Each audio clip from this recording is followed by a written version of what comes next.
चल रहा है। इसे देखो कि अंतरिक्ष उसमें, और भारत ने बहुत अच्छा किया है, अपने अंतरिक्ष कहा जाए कि व्यापार को फैलाया हुआ है और सारे काम किया। अपनी आदत काम आई है ना, जैसे हम लोग एक स्कूटर पे 4 आदमी कम से कम बैठ जाते हैं मिनिमम, पांचवा है तो वो कूद के दोस्त तो आगे कहीं बैठ जाएगा, चलाने वाला कहाँ बैठता है उससे किसी को चिंता नहीं, चलने वाले बैठने चाहिए। तो उसी सिद्धांत को फॉलो करते हुए भारत का अंतरिक्ष विभाग एक साथ 100 सैटेलाइट छोड़ देता है। आदत है अपनी। वो तो 102 भी तो लाओ कहीं चिपका देते हैं, चला जाएगा, उतर जाएगा रास्ते में, है नहीं। बहुत शानदार उपलब्धियां हैं, कभी आप अंतरिक्ष देखोगे। साइकिल के कैरियर से शुरू किया था भारत के अंतरिक्ष कार्यक्रम में। अपना मतलब जो रॉकेट था साइकिल के कैरियर पर रख के 2 वैज्ञानिक चला रहा है, पीछे ले जा रहा है। वहां से आज तक हमने जो सम्मान हासिल किया ना, अद्भुत है। तो इसलिए अंतरिक्ष में हमारा दावा बनता है ना। तो महासागरीय संसाधन बहुत इंपॉर्टेंट है। तुम्हें क्या लगता है मोदी आजकल हर जगह आगे दिख रहे हैं पूरे विश्व में आपको, तो किसके कारण दिख रहे हैं? अपने कारण दिख रहे हैं क्या? नहीं, भारत की लोकेशन के कारण, due to the location of India. Bharat Hind Mahasagar के शीर्ष पर है, रत्नाकर के शीर्ष पर है। अटलांटिक महासागर के संसाधन 2 ही हो चुके हैं, प्रशांत महासागर के संसाधन 2 ही हो चुके हैं, वहां संघर्ष का स्तर ज्यादा है, और जहां कहीं के संसाधन बचे हैं वही हिंद महासागर। लोकेशन बड़ी शानदार, at the centre of the world. Love me और hate me but you can not ignore me. It is India. प्यार करो नफरत करो, तुम मुझे नकार ना सकोगे। गुजरोगे तो मैं तुम्हें दिखाई पड़ूंगा, और जब भी दिखाई पड़ूंगा चुभूंगा। ये इंडिया है, शीर्ष पे बिल्कुल सारे संसाधन और इतनी बड़ी जनसंख्या, और अभी भी डेमोग्राफिक डिविडेंड एटलीस्ट अगले 25 साल तक, और हमने ठीक से काम कर लिया। कुछ साल निकल गए, हमने ठीक से काम कर लिया, तो हमारे पास बहुत कुछ है दुनिया में जीतने के लिए। इसीलिए तुम लोगों पे टाइम इन्वेस्ट करता हूं मैं। अगर सही से चले गए, सही भावना लेके चले गए, और सही जगह आपने भारत के सबसे ऊंचे विभागों में काम कर दिया ना, तो आने वाली शताब्दी तो भारत की है। बुढ़ाते हुए विश्व में एकमात्र जवान देश है भारत, बूढ़ों के बीच घिरा हुआ भारत। केवल एक अभी बच्चा है अफ्रीका। इसलिए भारत को चाहिए अफ्रीका के साथ बेहतर संबंध रखे, क्योंकि बुढ़ापे की लाठी बनेगा। कि भारत भी तो बढ़ाएगा ना, और हमारे तो अतीत से संबंध है। हम तो गोंडवाना लैंड का भाग है, हम तो अफ्रीका से ही जुड़े थे। वो तो वक्त ने हमें जुदा कर दी, है नहीं? हम चलते चलते उधर चले आए तो क्या हुआ? मेडागास्कर को देख कभी भी याद आती है, टूटा हुआ दिल पड़ा है वहां पर। अफ्रीका को देखो, इंडिया को देखो, बीच में मेडागास्कर, है नहीं? तो आने वाले समय में अफ्रीका के संसाधन बहुत काम आने वाले हैं। इसलिए भारत को इतिहास याद दिला के हम जुड़े भी हैं। महात्मा गांधी पूरी नेट प्रैक्टिस, जितने भी आंदोलन उन्होंने चलाए उसकी नेट प्रैक्टिस कहाँ हुई है? दक्षिण अफ्रीका में हुई है। ये अलग बात है, एक भी मैच में, हर मैच में अबाउट 0 पे आउट हुए, लेकिन हमेशा सेलेक्ट होते रहे। उनके जैसा नेता भी मिलना मुश्किल। तो ओशियानिक रिसोर्सेज ना बहुत ज्यादा जरूरी है। इस बार क्वेश्चन पूछा इसलिए पीटी में, और पीटी में ओशियानिक बाउंड्रीज भी पूछी है। देखोगे पीटी क्वेश्चन, राइट? वो रिसोर्स से जुड़ा हुआ है, राइट? तो बाउंड्रीज उसने पूछी है कि किसी भी देश का अपने महासागर में कहां तक कैसा कैसा अधिकार होता है। डायरेक्ट रिसोर्स नहीं पूछा तो सीमाएं पूछी है। बहुत इंपॉर्टेंट एरिया। पिछली बार तो 2 क्वेश्चन ओशनोग्राफी से या हाइड्रोस्फीयर से थे। मेंस में लगातार इससे क्वेश्चन बन रहे हैं। हमको संसाधन पाने भी है और महासागर को स्वस्थ भी रखना है। दोनों चुनौती। जब आप इकोनॉमी पढ़ोगे, जो बच्चे पढ़ चुके हैं, वहां पर आप ब्लू इकोनॉमी पढ़ोगे। ब्लू इकोनॉमी यहां से एसडीजी सस्टेनेबल डेवलपमेंट गोल्स जुड़ेगा यहां पर, राइट? तो ये मल्टी डायमेंशनल एरिया है, यहां से प्रश्न मतलब आगामी दशकों तक बने रहेंगे, क्योंकि ज्यादा जो प्रासंगिकता है, ज्यादा जो सिग्निफिकेंट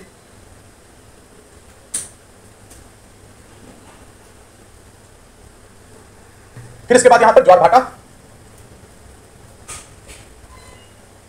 यहां से ये पीटी मेंस दोनों का है, प्रवाल भित्ति भी पीटी मेंस है,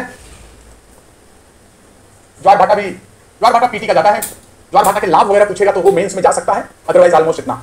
एक और चैप्टर होता है, वो है महासागरीय निक्षेप। इसको छोड़ना सीखो, नहीं पूछेगा।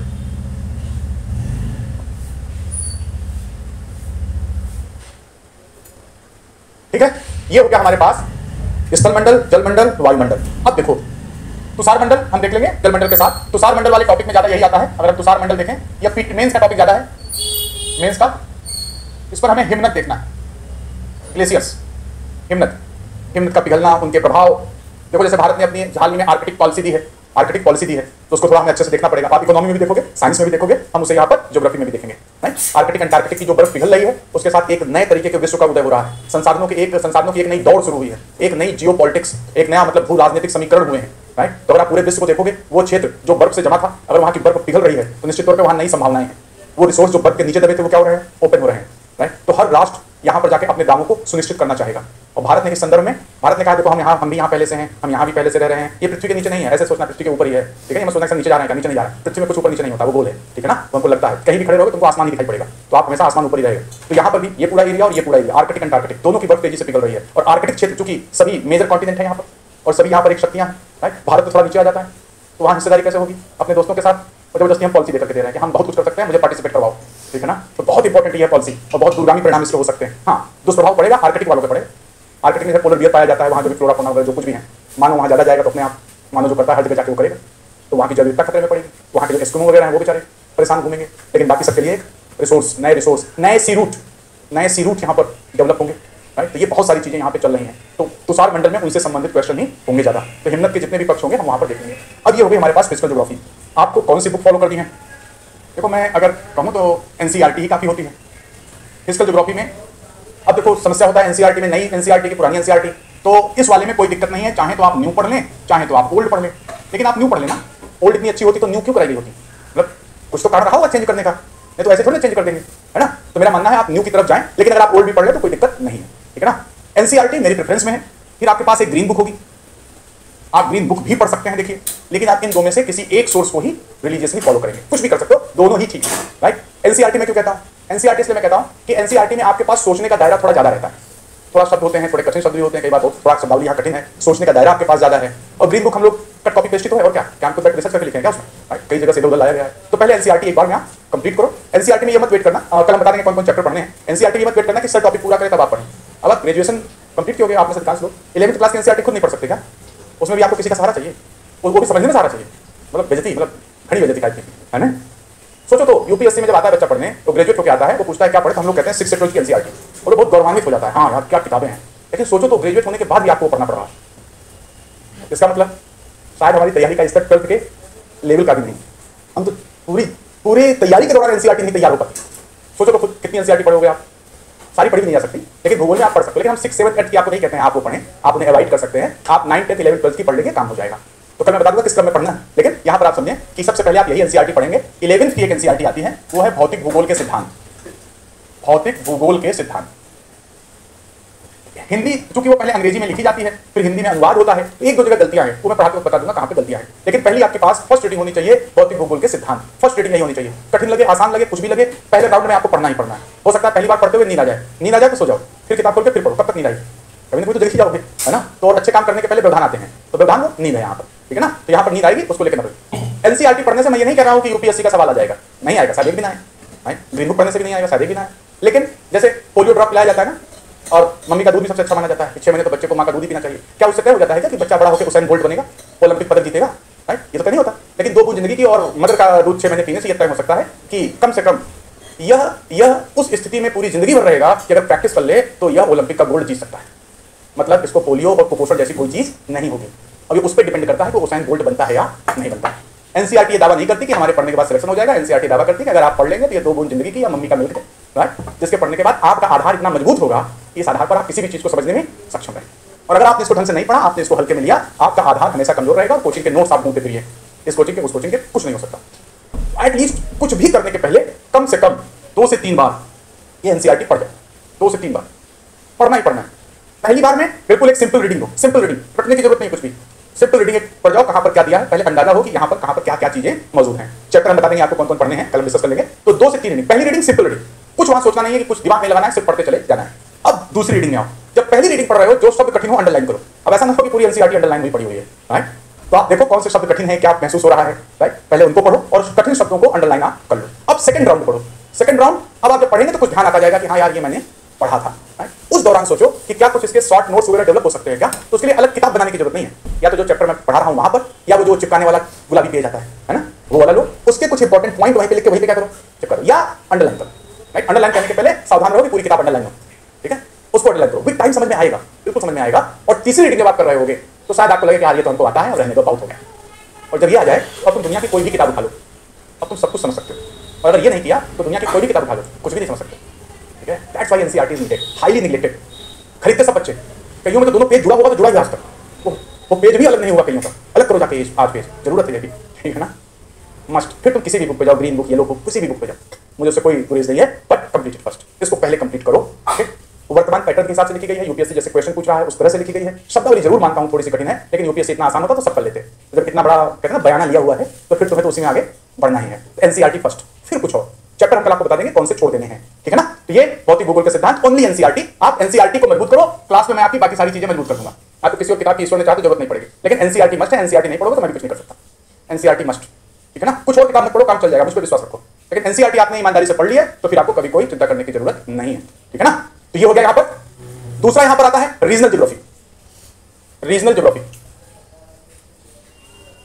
नहीं, अभी भौतिक भूगोल में मानव भूगोल बचा हुआ है। मानव क्या पहले मानव भूगोल, मानव भूगोल जो होगा ना, इंडिया और वर्ल्ड का कंबाइंड होगा। मानव भूगोल इंडिया और वर्ल्ड का कंबाइंड होगा। यहां पर यूपीएससी अलग अलग क्वेश्चन नहीं पूछती है। तो जब मानव भूगोल होगा तो मानव भूगोल में जो टॉपिक होंगे, मानव की सबसे बड़ी ताकत जनसंख्या, है ना, सबसे बड़ी ताकत पॉपुलेशन। क्या हुआ मित्र, सुनाई पड़ा क्या कुछ? कम हो रही है, कमजोरी है? अरे क्या बात कर, ऐसा नहीं, ऐसा नहीं, ऐसा नहीं, मजबूत संतानें पैदा करो। देखो एक बात समझ लो, अच्छे से बात ध्यान रखो, अच्छे से बात ध्यान रखो। है ना कहावत, दूध फटने पे वही दुखी होते हैं जिनको पनीर बनाना नहीं आता।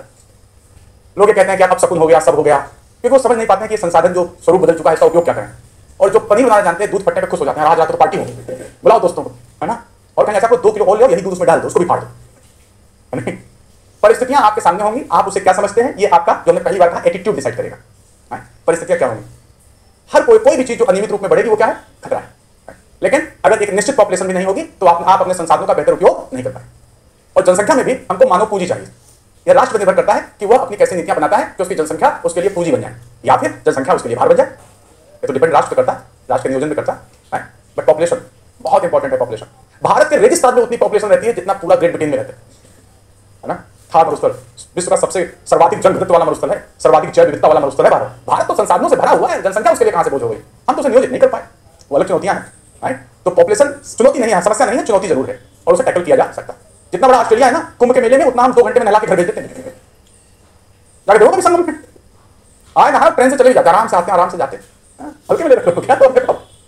हाँ, नियोजित कैसे करेंगे, ये बिल्कुल चुनौती है, मैं आपकी बात समझ रहा हूं, राइट। जनसंख्या हमेशा याद रखो, जब यूपीएससी की तैयारी कर रहे हो ना, कभी भी एब्सोल्यूट स्टेटमेंट नहीं देना है, यहाँ यही होता है ये नहीं होता, नहीं, एब्सोल्यूट स्टेटमेंट कभी नहीं। उस स्टेटमेंट के हमेशा दोनों पक्ष आपके सामने क्या है, होने चाहिए। और सकारात्मकता सबसे ज्यादा जरूरी चीज है, ये यूपीएससी में आंसर राइटिंग में आपने झलकनी चाहिए, है ना। तो यहाँ पर बिल्कुल एब्सोल्यूट स्टेटमेंट से आपको हमेशा बचना है। जनसंख्या आ गई तो इसको कुछ खिलाओगे पिलाओगे, कुछ काम धाम करेगी तभी तो आगे बढ़ेगी ना। तो क्या होगा, आर्थिक क्रियाकलाप,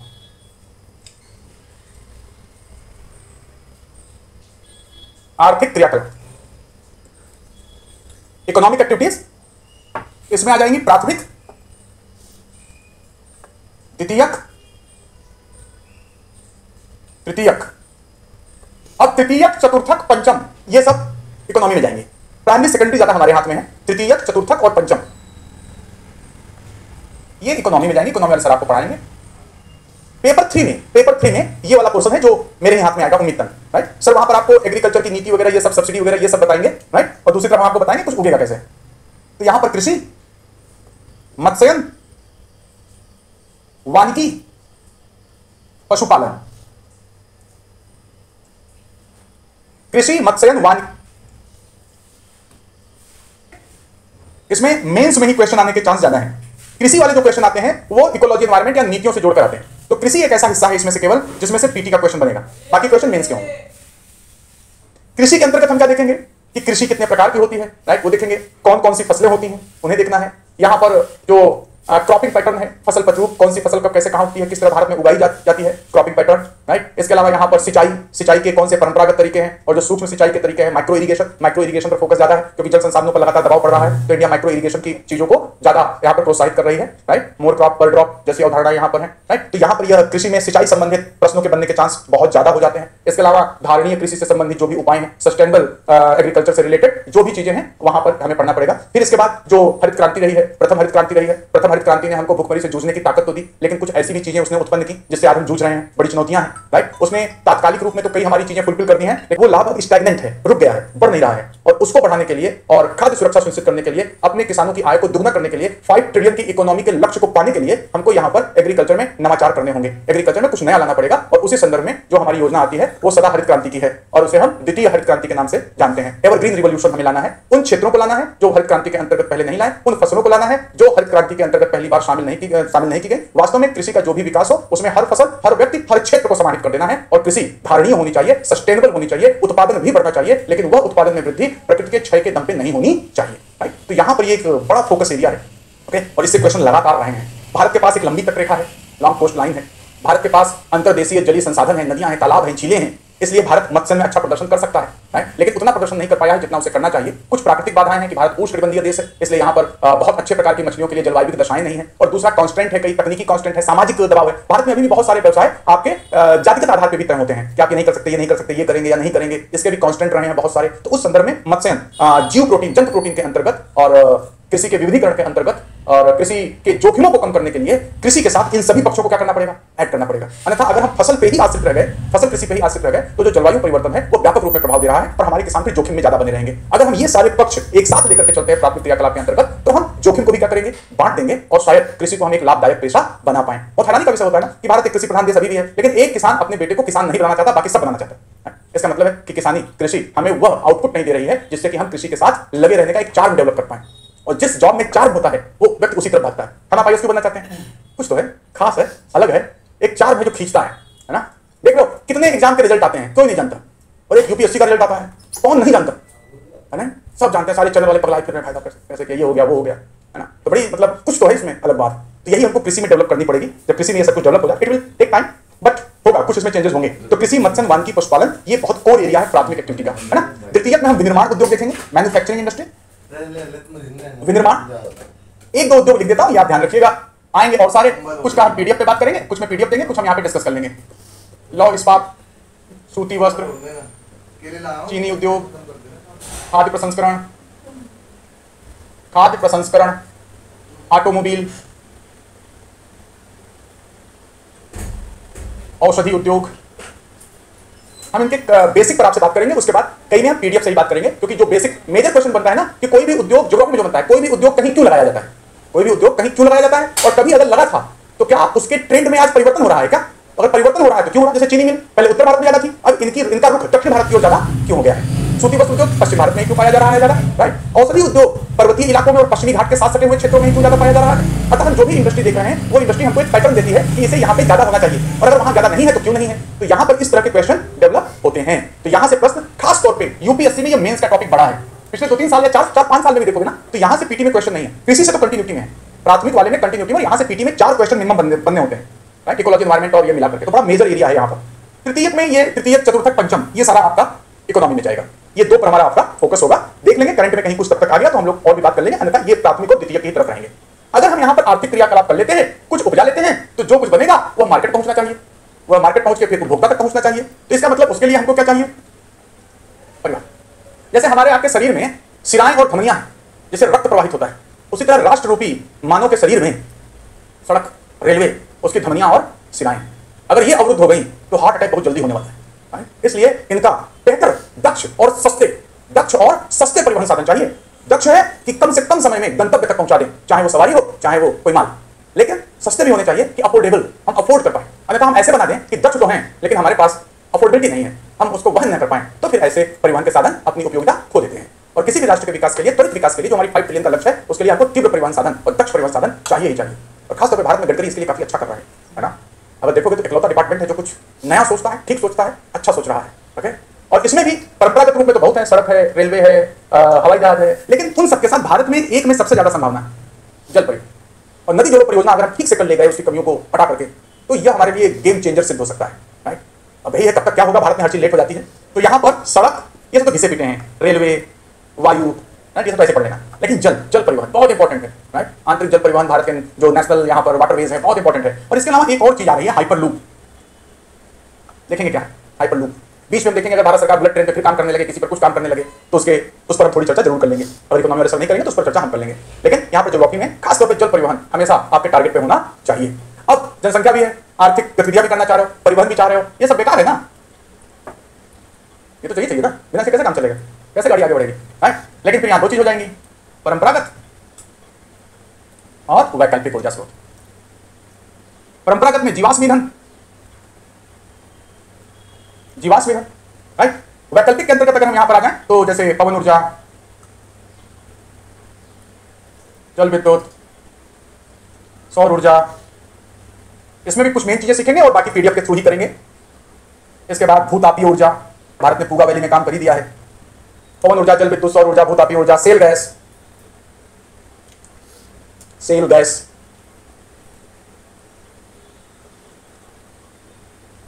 परिवहन के अंतर्गत जब हम जल देखेंगे ना, वहां बंदरगाह वगैरह भी देख लेंगे सारे, वो परिवहन में ही शामिल होगा, है ना। तो परंपरागत में जीवाश्म ईंधन और जो भी वैकल्पिक ऊर्जा का पोर्शन आएगा। फिर उसके बाद यहाँ पे नेक्स्ट टॉपिक हो सकता है हमारे पास जनजातियां, भाषाएं। ये तो पूरा पीडीएफ से ही चलेगा, इसमें ज्यादा कुछ पूछा नहीं जाएगा, फिर भी देख लेंगे जनजातियां, भाषाएं। कुछ ऐसे टॉपिक हैं जिन पर हम चर्चा अलग से भी कर सकते हैं, जैसे नगरीकरण। नगरीकरण एक टॉपिक हो सकता है, इस पर हम चर्चा करेंगे, क्योंकि भारत में नगरों की जरूरत भी है, नगर बढ़ भी रहे हैं, लेकिन हमारे सारे नगर बीमार नगर हो गए हैं। बड़ी चुनौतियां हमारे नगरों में। 2 बाल्टी पानी गिरा दो, अभी देखो मुखर्जी नगर में तुम नाव लेके चलो, है ना। हालात हमारे सारे नगरों की हालत यही है, सस्टेनेबल सिटीज हम नहीं बना पा रहे हैं, है ना। धारणी नगर नहीं है, चरमरा रहे हैं हमारे सारे नगर। तो नगरीकरण हमें चाहिए भी, लेकिन जो नगर होते हैं ना, वो आर्थिक विकास के इंजन माने जाते हैं, नवाचार के क्षेत्र माने जाते हैं, और हम स्मार्ट सिटी जा रहे हैं। और भारत जैसे देश में जो गाँव का देश अभी भी है, बिना स्मार्ट गाँव के स्मार्ट शहर कैसे बनेगा। और आप स्मार्ट शहर भी कर लो, स्मार्ट गाँव भी कर लो, जब तक स्मार्ट नागरिक नहीं होंगे, दोनों को चौपट कर। स्मार्ट व्यक्ति को ही स्मार्ट चीज थमाओगे तभी जाके काम होगा ना। तो बंदर के हाथ में उस तरह, तो फिर नतीजा वो अपने आप को हल करेगा। आप कितना अच्छा स्मार्ट नगर, स्मार्ट गांव कर दो, सब कुछ कर दो, नागरिक स्मार्ट नहीं है, तो वहां पर फिर जुमा केसरी करके सब चौपट कर दे, है ना। भारत में अभी तक देखो पेन है या बहुत सारी चीजें हैं, अभी भी वो चेन से बंधी रहती है, कहीं भी जाओ पता है कि नागरिक अपना समझ के लेके चला जाएगा। हम अभी तक नागरिक नहीं हो पाए हैं। हम अपने देश से बहुत प्यार करते हैं, इतना प्यार करते हैं, मन चले तो हम देश को अपने घर के अंदर रखते हैं, लेकिन जो जहां है वहां पर हम अपनी चीजों की सुरक्षा नहीं कर पा रहे। अंग्रेजों के समय से आदत बनी है, कुछ भी हो रेलगाड़ी जला दो, कुछ भी हो बस जला दो, वो तो अंग्रेजों का हुआ करता था, अब हमारा है आदत पुरानी, है ना। तो अभी हम नागरिक नहीं बन पाए हैं। हम अपने संसाधनों, अपने लिए दी गई सुधारों का बहुत अच्छा उपयोग नहीं करते, और बिना उसके बने नगरीकरण संभव नहीं। नगरीकरण तो नागरिक से ही आया, है ना। तो नगर में रहने के अपने एक निश्चित तौर तरीके होते हैं, चीजें होती हैं। तो ये बड़ा एक बहुत चुनौती है यहाँ पर नगरीकरण। और नगरीकरण को लेकर हमारे मन में जो बहुत उत्साह नहीं आता ना, वो इसलिए नहीं आता कि स्वतंत्रता संघर्ष के दौरान गांधी जी ने कह दिया था कि भारत गांव में रहता है, और हम आज तक करते हैं, भारत गांव में रहता है। और गांव को लेकर हमारे दिमाग में यूटोपिया, सबसे अच्छा व्यक्ति कहाँ बसता है, गांव। सबसे अच्छा पर्यावरण गांव में, सबसे अच्छी संस्कृति गांव में। शादी करनी हो तो ये फिल्मों में भी यूएसए में रहने वाला व्यक्ति गांव, दूसरे गांव में आकर वहीं शादी करने के लिए परेशान है। यूटोपिया, इसने गांव को बहुत नुकसान भी पहुंचाया, गांव को कहीं का नहीं छोड़ा।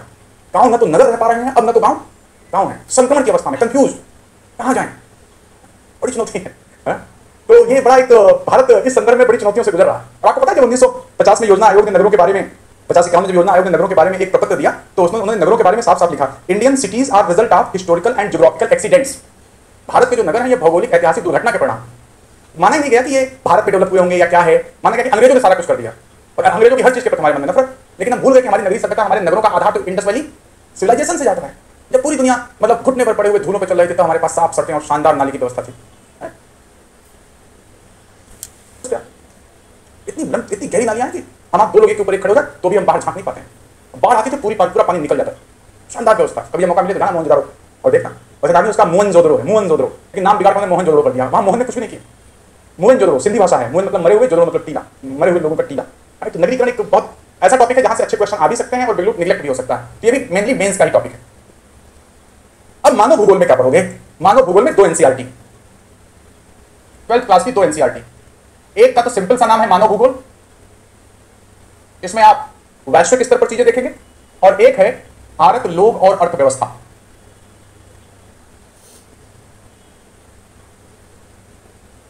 भारत, लोग और अर्थव्यवस्था वाले में आप डेटा मत लीजिएगा, डेटा पुराने हैं, कॉन्सेप्ट लीजिएगा बस, है ना, डेटा मत लीजिएगा। तो मानव भूगोल, भारत, लोग और अर्थव्यवस्था। और एक 10th की एनसीईआरटी है समकालीन भारत। समकालीन भारत 10th की एनसीईआरटी है, येलो और डार्क रेड टाइप की। कल हम एनसीईआरटी ले आएंगे, आपको दिखा देंगे सारी।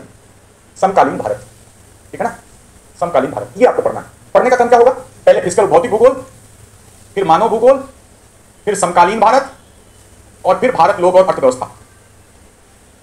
भौतिक भूगोल, मानव भूगोल, समकालीन और भारत, लोग और अर्थव्यवस्था।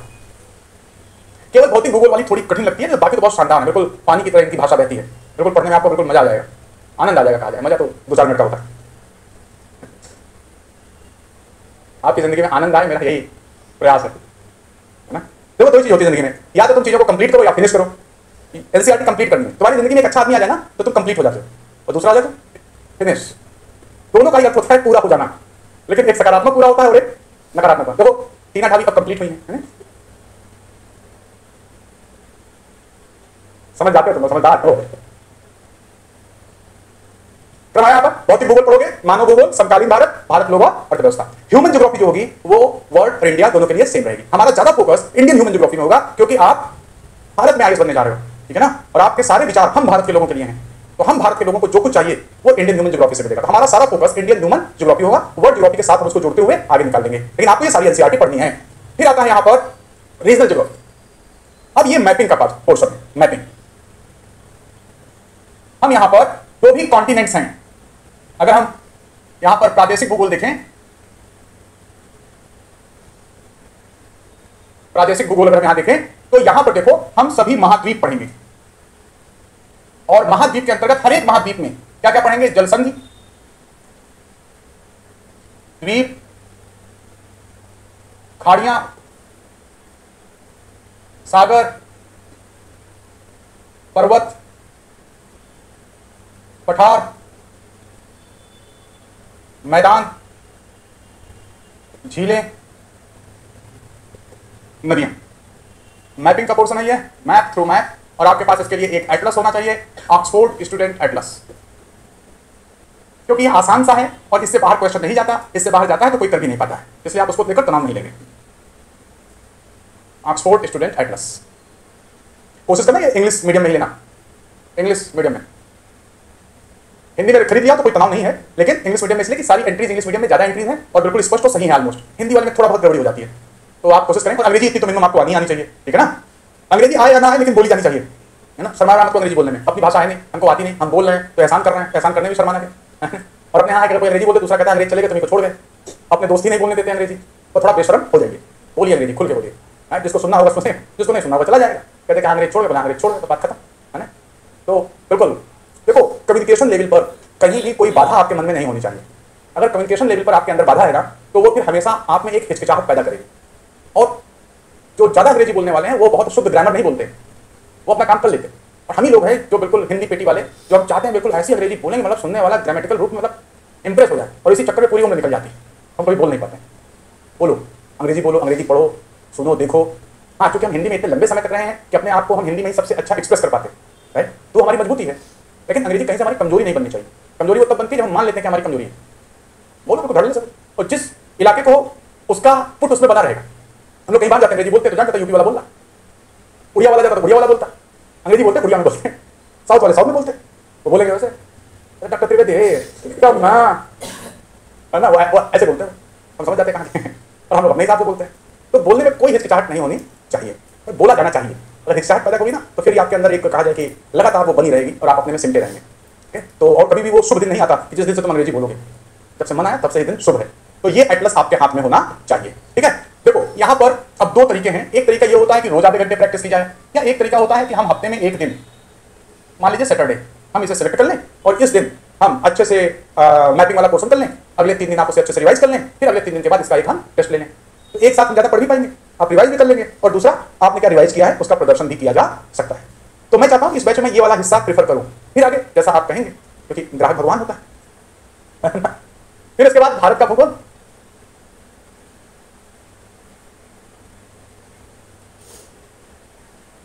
अब इसमें केवल फिजिकल ज्योग्राफी बची है इंडिया की, वो हमको पढ़ना है। ह्यूमन वाला हम वही पढ़ेंगे जो हमने यहां दिया है। तो सबसे भारत की अवस्थिति और विस्तार,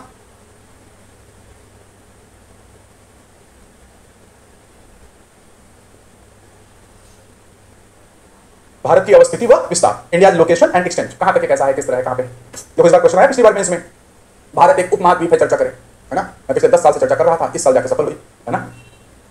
भारत को अगर देखो ना बड़ा अद्भुत, मतलब बहुत अद्भुत देश है। कन्याकुमारी चले जाओ, केरल चले जाओ, तो आपको 20 तरह की जलवायु का अनुभव होगा। एट द सेम टाइम कोई कारगिल में बैठा हो, उससे पूछो जलवायु क्या है, वो टुंड्रा जलवायु है, ध्रुवीय जलवायु है।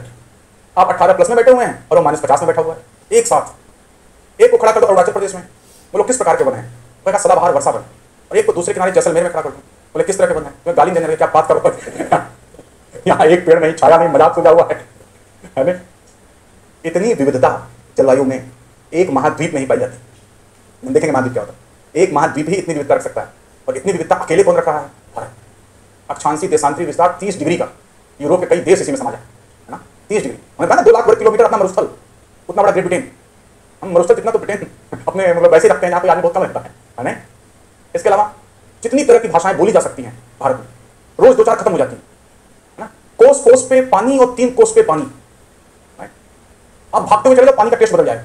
लोग कहते हैं ना एक जगह दूसरी जगह जाते हैं, कहते हैं जुकाम हो गया, हाँ पानी बदल गया, और वो H2O नहीं रह गया, कुछ और। पानी बदलने का मतलब क्या है?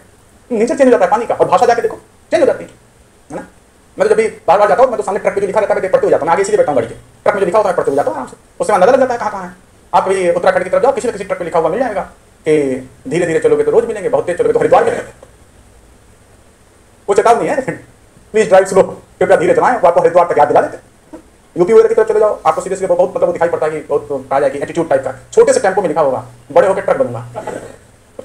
छोटा तो कितने बड़े हो गए, हार्डवेयर कितना है, वो कितना काम करने वाला। लेकिन भाई इसी तरह बिहार वगैरह थोड़ा पूर्वी साइड में चले जाओ तो साफ साफ भोजपुरी भाषा में लिखा सकल तो गंजा है, मतलब कोई चांस ही नहीं है कि ये आपको लगता है कि ये ट्रक में लिखी हुई भाषा नहीं है, ट्रक में लिखा हुआ शब्द नहीं है, यह भौगोलिक अभिव्यक्ति है। ये वहां का पानी, वहां का अनाज, वहां का अतीत, वहां की संस्कृति, वहां के लोगों का मनोभाव, वहां के लोगों की अभिव्यक्ति है। बस माइन्यूटली उसे समझने की क्या है जरूरत है।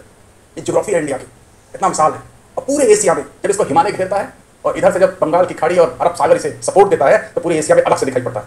ये एशिया का होकर के भी एशिया का नहीं है। अभी देखो तो ऊपर से इसको, अभी तुमने देखा नहीं इंडिया तो मैप में देखते रहो, ढंग से देखा है ना, अलग अभिव्यक्ति। न तो यह इतना बड़ा हो जाता है कि हम इसको महाद्वीप कहते हैं, सिर्फ एक ही है जिसका आकार महाद्वीप से छोटा है, न तो इतना बड़ा हो जाता है कि हम महाद्वीप कहते हैं, न इतना छोटा रहता है कि केवल देश कहते हैं। इसलिए इसको उपमहाद्वीप ही कहा जाता क्या है, सर्वाधिक सटीक है। देखोगे कभी तुम अच्छे से स्टडी करोगे तो आपको इतनी चीजें मिलेंगी जो एक कॉन्टिनेंट में होनी चाहिए, अकेले ये रखे हुए हैं। राइट, तो ये अवस्थिति और विस्तार से ही क्वेश्चन था, इस तरह के कई और क्वेश्चन यहाँ पे बनेंगे। नेक्स्ट होगा यहाँ पर भूगर्भिक संरचना। इस संदर्भ में भी हर समय की चट्टान पाई जाती है भारत में। भूगर्भिक संरचना, जब से पृथ्वी ठंडी हुई और पहला कण यहाँ पर आग्नेय चट्टान का बना होगा तो वो भारत में मौजूद है, प्रायद्वीपीय भारत में। और नवीनतम संरचना, जब तक मैं आपको 1 घंटे 2 घंटे जो लेक्चर दिया हूँ तो 1 आध मिलीमीटर जो अवसाद होगा नदियों ने लाके क्या कर दिया होगा, जमा कर दिया होगा। चतुर्थक चट्टानें बन गई, हिमालय, मैदान, पठार, प्राचीनतम से नवीनतम चट्टानें यहाँ पर क्या है पाई जाती है। इसीलिए 90 से ज्यादा खनिजों का उत्पादन करता है।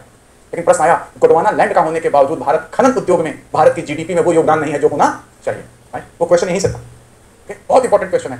भारत अपने खनिजों के भंडार के अनुरूप खनिज उत्पादन में योगदान नहीं कर पा रहा है, तो उसके कॉन्स्ट्रेंट यहीं पे हमको देखने पड़ेंगे, क्या समस्याएं, क्या चुनौतियां। फिर भारत के भौतिक प्रदेश, पर्वतीय प्रदेश, मैदानी प्रदेश, भारत के भौतिक प्रदेश। फिर इसके बाद भारत का अपवाह तंत्र। पीटी में इस बार अपवाह तंत्र से कई क्वेश्चन आए, लेकिन जो क्वेश्चन थे बच्चों ने पढ़े हुए थे इसलिए कोई टेंशन नहीं। यहाँ पर जो क्वेश्चन पूछेगा वो यहीं से आ जाएगा। भारत का अपवाह तंत्र, ड्रेनेज सिस्टम, नदियां। प्राचीन काल से लेकर आज तक सभ्यताओं के विकास में, साम्राज्यों के निर्माण में भारत जैसे देश में नदियों का ही योगदान रहा। चाहे इंडस वैली सिविलाइजेशन हो, चाहे मगध का मौर्य साम्राज्य में परिवर्तन हो, राइट, चाहे दिल्ली का बसाव हो, चाहे आगरा का बसाव हो, यह रिवर ओरिएंटेड ही रहा, नदी आधारित रहा है। लेकिन अब हम नदियों को वो सम्मान नहीं दे पा रहे हैं जिसकी वो अधिकारी नहीं, इसलिए जल संसाधनों पर प्रतिबल है, बहुत सारी चुनौतियां हैं।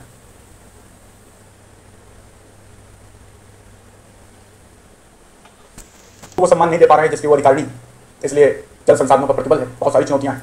तो भारत का अपवाह तंत्र बहुत इंपॉर्टेंट है। यहाँ से क्वेश्चन पीटी मेंस दोनों, ये वाला पीटी मेंस, एक्चुअली सब यहाँ पर पीटी मेंस ही हैं, ये वाला हिस्सा थोड़ा ज़्यादा पीटी का है, यहाँ पर पीटी के चार्ज ज़्यादा होंगे।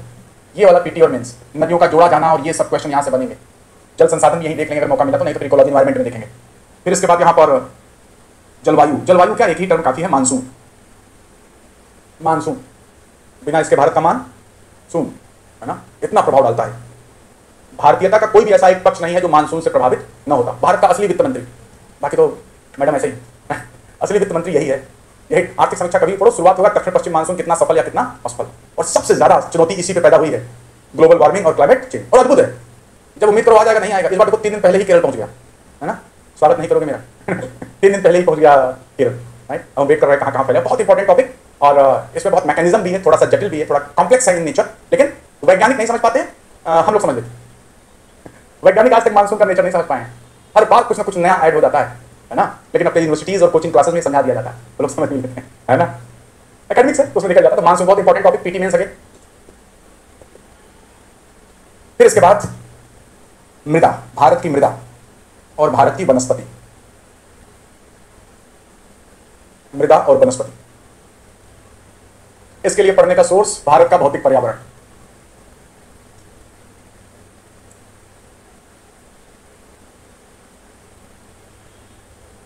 भारत का भौतिक पर्यावरण एनसीईआरटी 11th क्लास।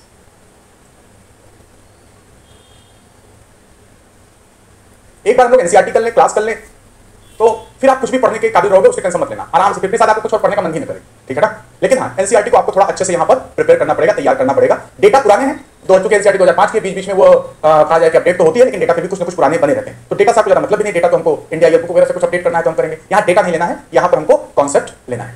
तो इस प्रकार हमारे पास अब देखें, मेरी जो यहाँ पर कोशिश होगी वो होगी 70 से 75 क्लास में आपकी ज्योग्राफी कंप्लीट हो जाए।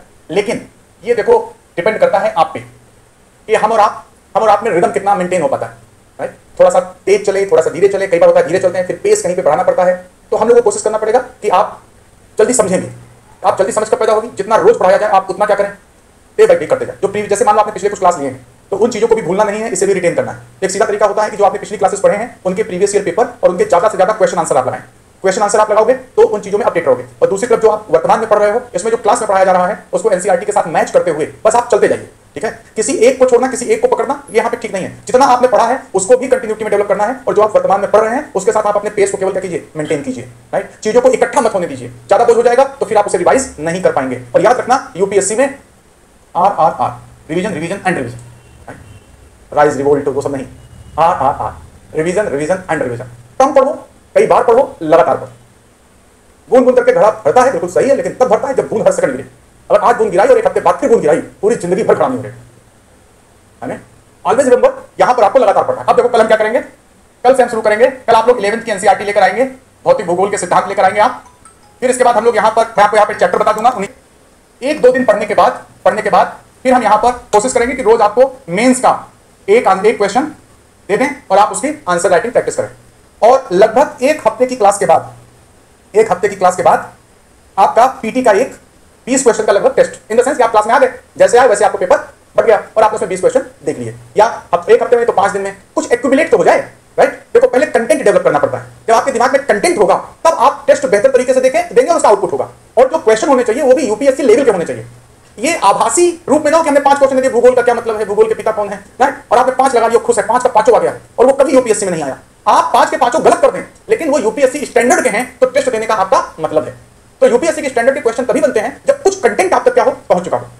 टॉपर वगैरह की बात मत सुनना कि मैं तो पहले दिन से ही आंसर राइटिंग करने लगा था, नहीं होता, राइट। तो जब हम थोड़ा सा 1-2 दिन पढ़ लेंगे, थोड़ा सा हमारे पास कंटेंट आ जाएगा, तो वहां से फिर एक क्वेश्चन या घर में आपको दे दिया करेंगे, घर में जाकर के लिखें, उसे आप जमा कराएं, मुझसे आप डिस्कस कर सकते हो। और 5 से 7 दिन में 20 क्वेश्चंस का आपका एक आते ही यहाँ पर टेस्ट हो जाएगा। तो हम लोग न सिर्फ पढ़ रहे होंगे बल्कि उसके आउटपुट को भी देख सकते हैं। 2 मिनट रुक जाओ भाई, कहीं जल्दी तैयार हो, अपॉइंटमेंट लिया है क्या कोई, मतलब रुक जा थोड़ी देर। रोज क्लास 2 घंटे 30 मिनट की, 10 मिनट कम ज्यादा भी हो सकता है। और फिर इसके बाद यहाँ पर रोज मंडे टू फ्राइडे हम अपने टॉपिक पे रहेंगे और सैटरडे हमारी मैपिंग क्लास रहेगी। सहमत इसमें हैं आप लोग? Very good. यहाँ पे मैपिंग क्लास क्या हुआ, अपने में बोल के अपने में हंस लिए, मित्र आवाज नहीं आ रही है। सैटरडे कल है, हाँ अगले शनिवार से, ठीक है ना, अगले शनिवार से हम लोग ये कर लेंगे, ठीक है ना। तो आज इतना है, एनसीईआरटी लेनी है और एनसीईआरटी देखना शुरू कर दो। पहले देखोगे तब पढ़ने का मन करेगा। कल हम आंसर राइटिंग की बातों के साथ चीजों को करते हैं, ठीक है ना। Thank you.